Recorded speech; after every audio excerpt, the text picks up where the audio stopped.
Good afternoon, all starships in the Alpha, Beta, Delta, and Gamma quadrants. This is New Frontiers, a review show of Star Trek Strange New Worlds. I am your host, Josh Pritchett, organizer of the Northern Virginia Star Trek Meetup Group, author, and film critic for Movers and Shakers Unlimited. Here to welcome you again to another exciting episode of New Frontiers as we look back at this week on Star Trek Strange New Worlds. I will be joined momentarily by our good pal, Chris Pabone, who has just had his big birthday this past week, so we'll be looking forward to seeing him shortly. So while we wait for Chris, I'm going to go ahead and get us started on our week's review. So with that said, let's hit it. Okay, so this week the Enterprise flies to a subspace anomaly, which Spock and Uhura have determined has the potential of being a new open source that could make subspace communications go faster throughout the quadrant. Initially, they are not having any success, but Uhura just happens to start humming a song, and the chief engineer, played by Carol Kane, suggests, hey, why don't you try sending music through this thing? And because music has different harmonics than regular speech, Spock thinks this is a good idea and asks Uhura to pick a song. So Uhura picks the old song Anything Goes, and she sings the first few bars of that, has only Carol Otis Gooding, Grammy Award winner, and who plays Uhura, can do. So she does that, and suddenly the subspace anomaly sends back a wave through the Enterprise and kind of creates a reality where throughout the galaxy where apparently everybody, when they get into a heightened emotional state, begins to sing as if they're in kind of a musical. And so everybody throughout the Enterprise starts to sing apologies, and then everybody's just doing it over the comm system. And I have to say that the crew of the USS Enterprise sounds lovely when they sing.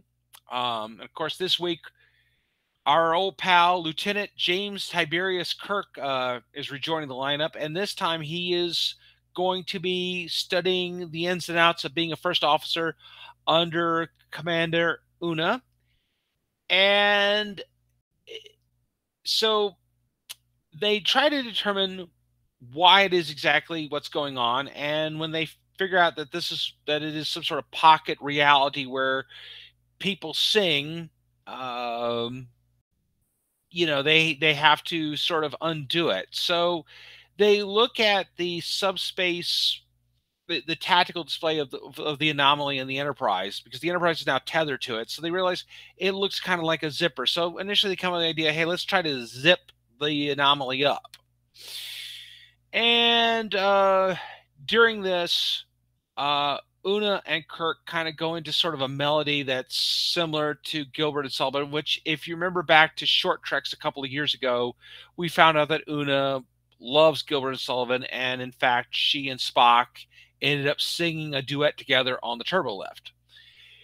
Well, Luan notices Una and Jim singing and rushes back to her quarters, where she also begins to sing about her own personal emotional angst about wanting to tell Kirk how she feels about him, and also her recent mission to an alternate universe where the Federation never formed, and where they have to basically prevent her ancestor Khan and Singh from being killed by the Romulans. Una realizes that the emotional connection of the anomaly to the outburst of singing and determines that people are going to start saying things, telling truths in their songs that they may not be comfortable with other people knowing about. Unfortunately, there's not much they can do about it, but Pike remains hopeful that Spock and Uhura are going to close the rift, and that'll put an end to all the singing. Well, they try to close the rift. It looks like at first it's succeeding, but then it just gets bigger, and the anomaly spreads throughout the quadrant into the Federation and the Klingon Empire. Well, so basically Uhura gets communications with the Klingons singing, and it looks like it's going to get intense. So Pike calls a meeting in his quarters where they discuss their options, and they think about maybe we could just shoot some photon torpedoes into the anomaly and close it that way. So they decide, okay, we're going to need. Spock says it's a good idea, but we need to test this first. So La'an and Kirk have to work together to beam some subspace particles in so that they can test whether or not this is going to happen. But Luan expresses to Una her concerns about her emotional well-being, about whether or not she should tell Kirk what's going on, which causes another song to, do this thing. And it's, we're getting treated to the wonderful voice of Rebecca Ramone and just how talented she really is. And so Lon decides, she needs to, quote, drop her shields and tell Kirk her feelings. So Lon and Kirk beam some of the subspace particles onto the Enterprise and send them down to engineering.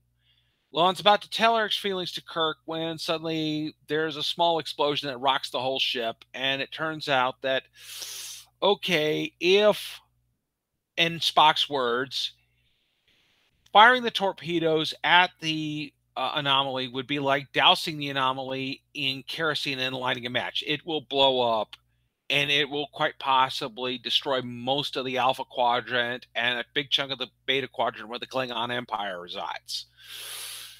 Meanwhile, the Klingons are coming, and they are intent on destroying the anomaly. The Enterprise tries to tell them, please don't do that. But, of course, the Klingons are in a bad mood, so they won't be listening.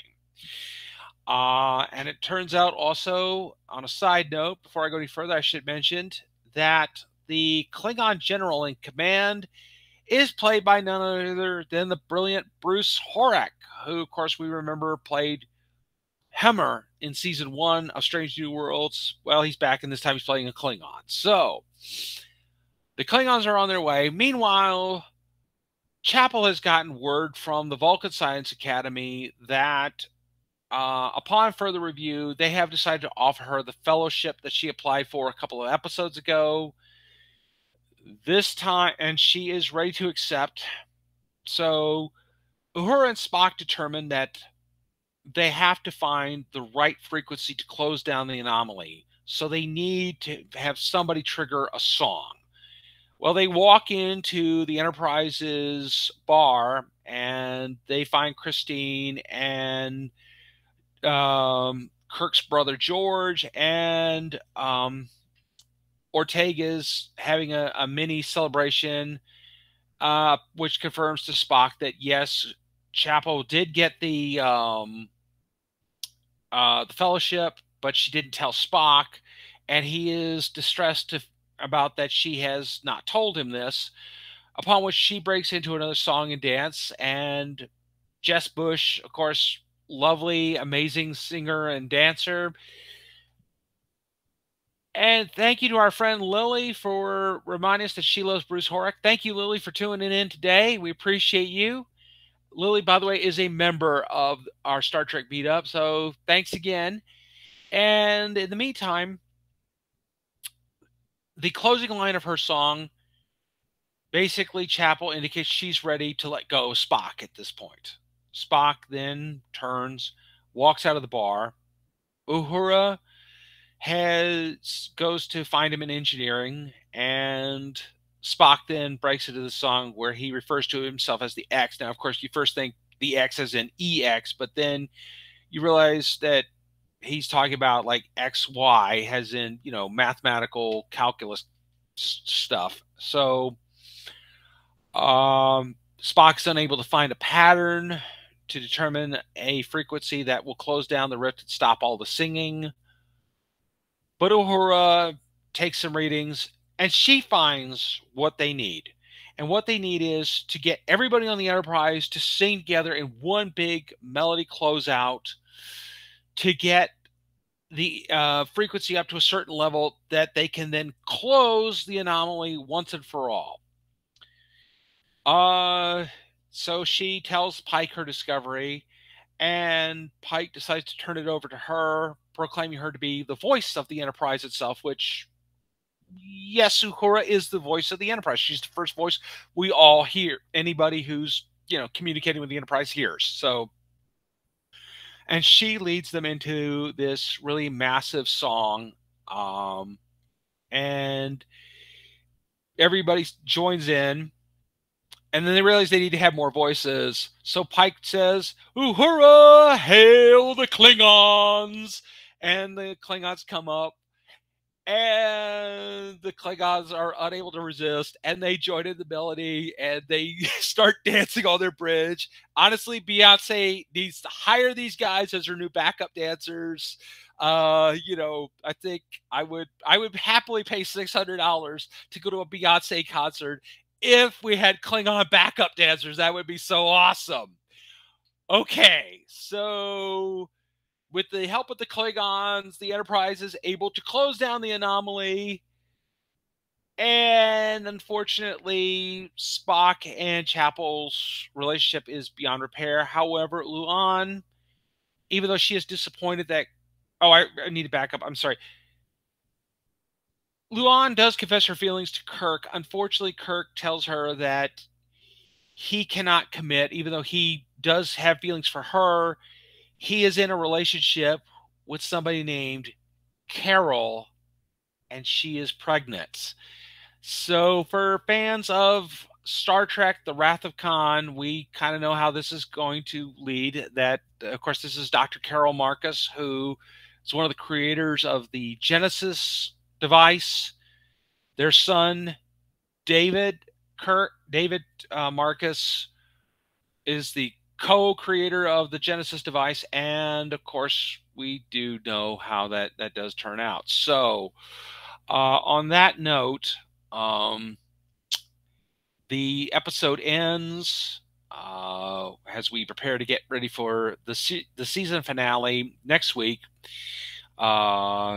So with all of that said, I think, well, we're still waiting for our good buddy Chris. I think we'll just go ahead and start the good, the bad, and the Gorn, and we're just going to let Chris jump in here. And I'm going to just say the best part of the good was hearing the incredible musical talents of Carol Otis Gooding and Christine Chung, who plays Luan. For those of you who do not know, Carol Otis Gooding is a Grammy Award-winning singer. She has appeared on Broadway. Christine Chung is also a very talented musician in her own right. Her first album has just come out. It's available, I believe, wherever you find CDs or on her website. Just go ahead and Google that stuff. But also, we know how talented Jess Bush is. But it's amazing to also hear Anson Mont and Ethan Peck also sing, and Rebecca Romani also sing. It just hearing everybody in all the background singers joining in. Not everybody got a solo.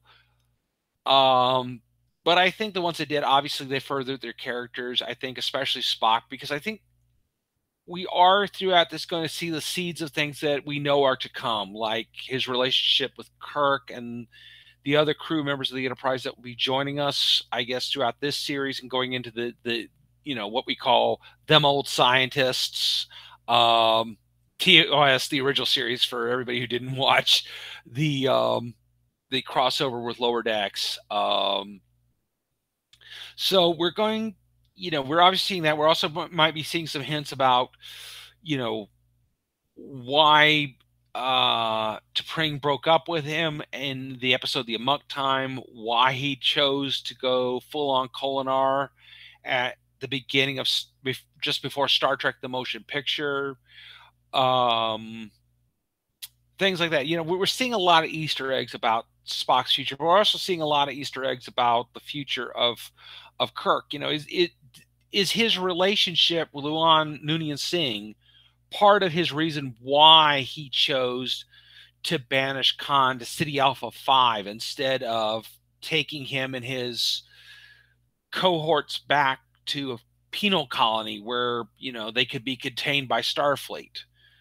Of course, that would not have been a much better idea, considering the resources it would have taken to contain nearly 80 augments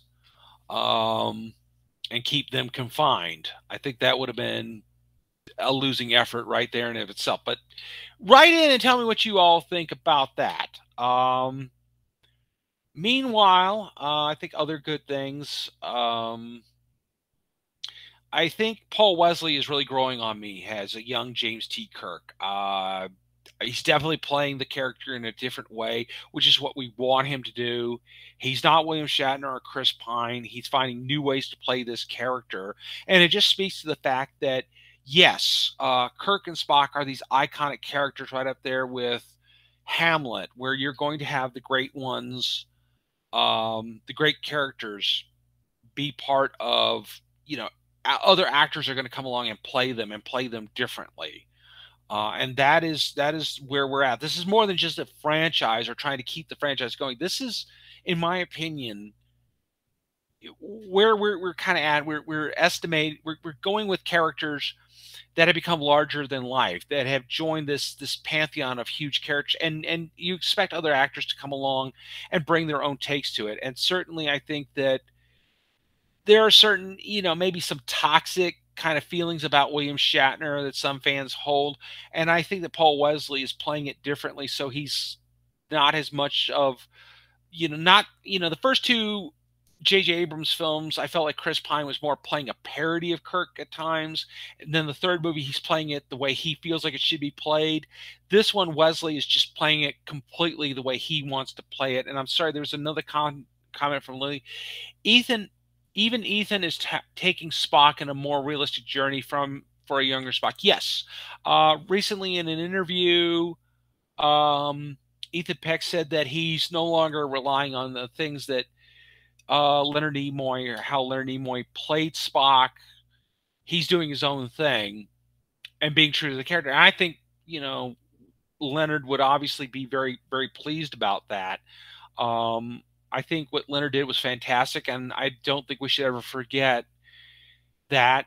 I think, though, it's up to Ethan, who's now the guardian of this character, for him to take it in a new direction, and he should be doing that. And of course, obviously, if you've all watched this show throughout last year, you know how much I love Bruce Horak, and I thought he's incredibly talented, and how sad I was when they killed Himmler off.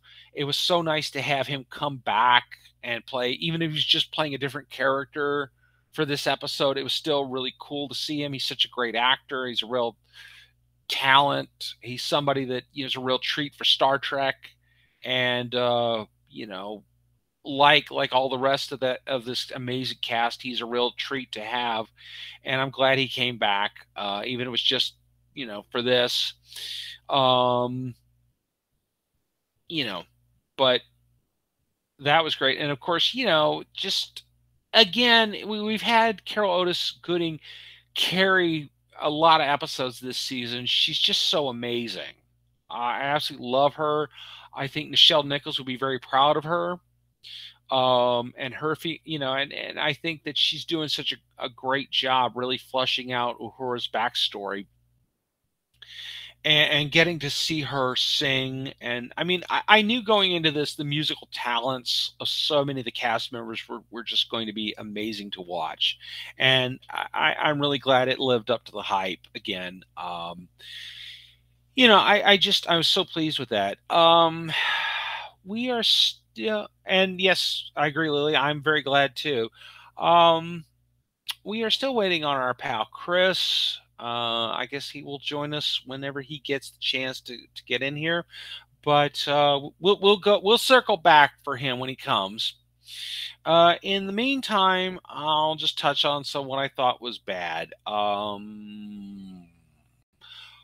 Well, I'm sorry, I don't have too many bad things to say about this.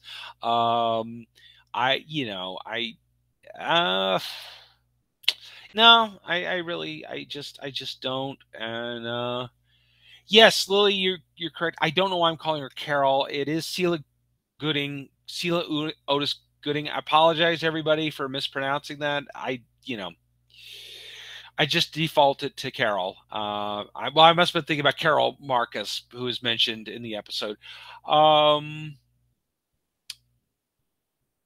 Going more into the Gorn, there has been something I've been thinking about, and it kind of touches off the big Easter egg we had this week with Kirk talking about Carol Marcus and their unborn son, David. And we know, like I said, we do know what's going to happen with David in in the years to come.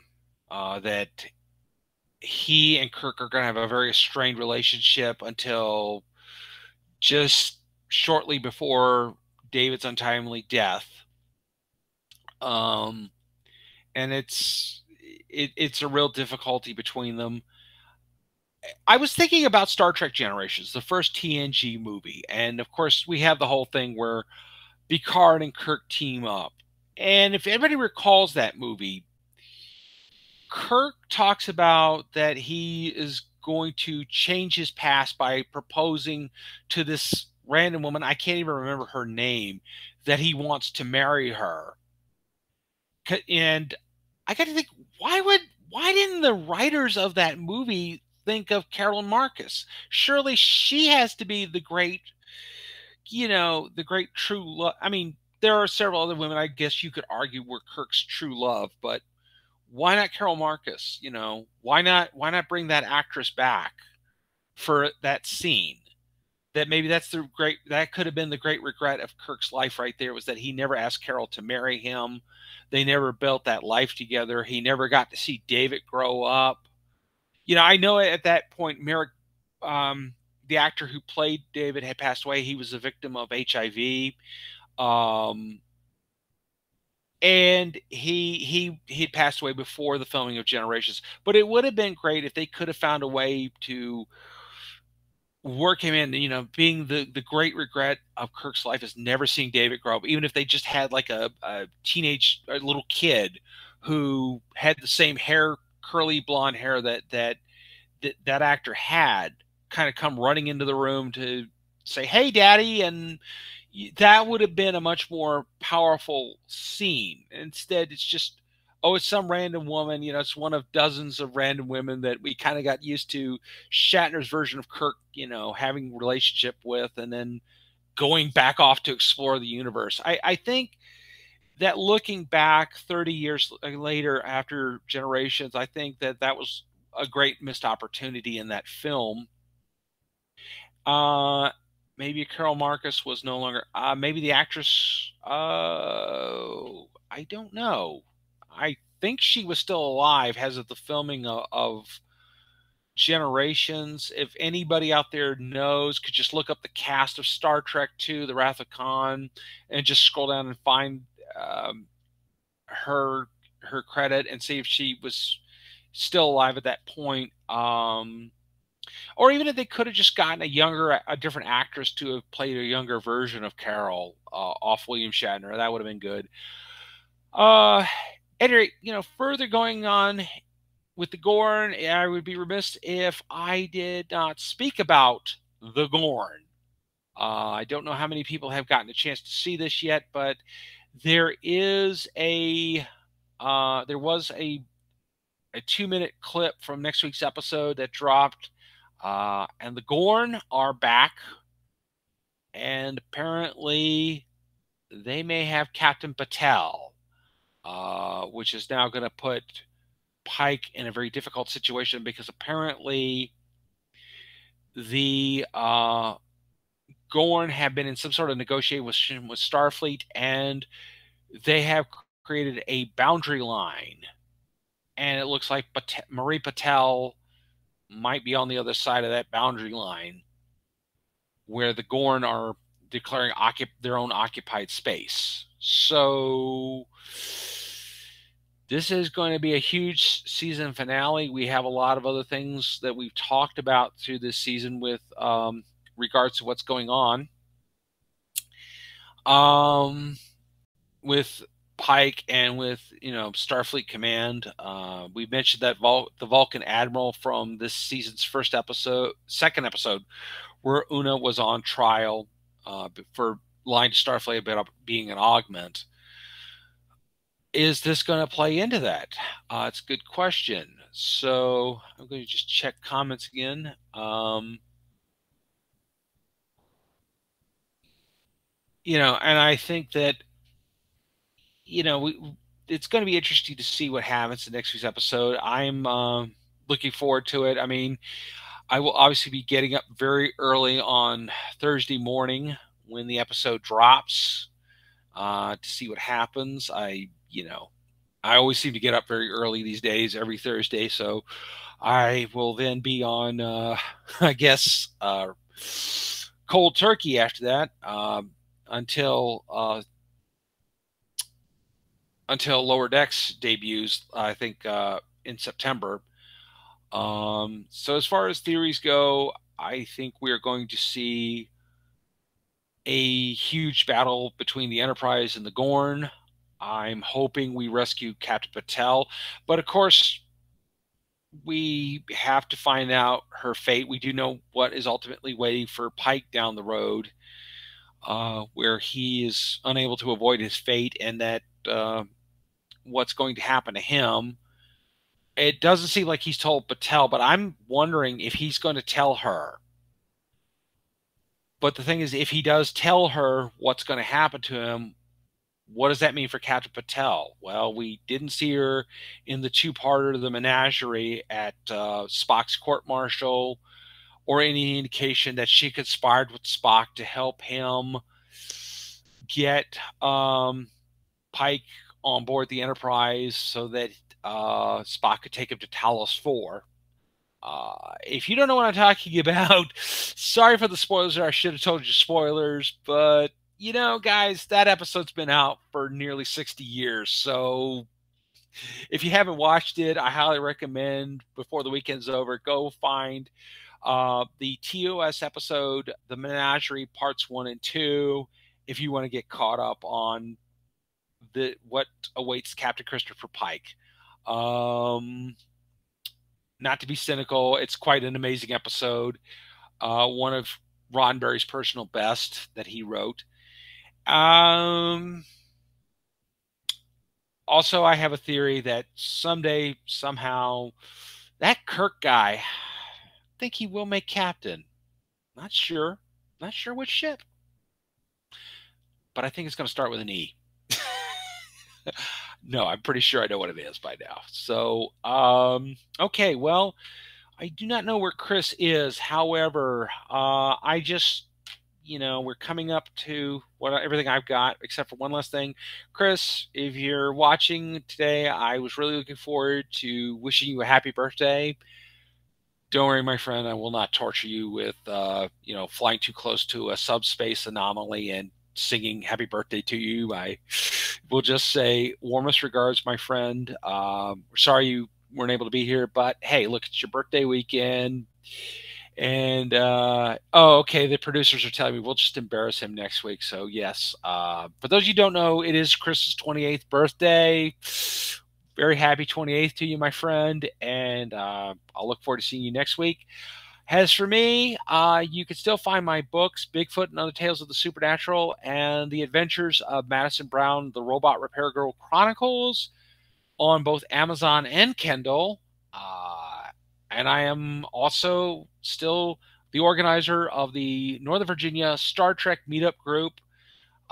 We have upcoming meetings where we will be meeting later this month at the Fairfax Comic Con. And we are also planning several exciting meetup events to finish out this year, including we might possibly be doing the Baltimore Comic Con. I'm not sure yet, but we will let everybody know about that. And if you're interested in joining, just hop on over to meetup.org or look for our Facebook page at the Northern Virginia Star Trek Meetup Group Facebook page. And if you'll just answer some of our handy dandy questions to let us know you're not a robot. By that I say you're not data. I don't mean data. I mean a robot. One of his more primitive ancestors, I think. That would be awesome. So until next week, for Chris Pabone, I am Josh Pritchett. Live long and prosper, everybody, and have a great week. Bye-bye, everyone.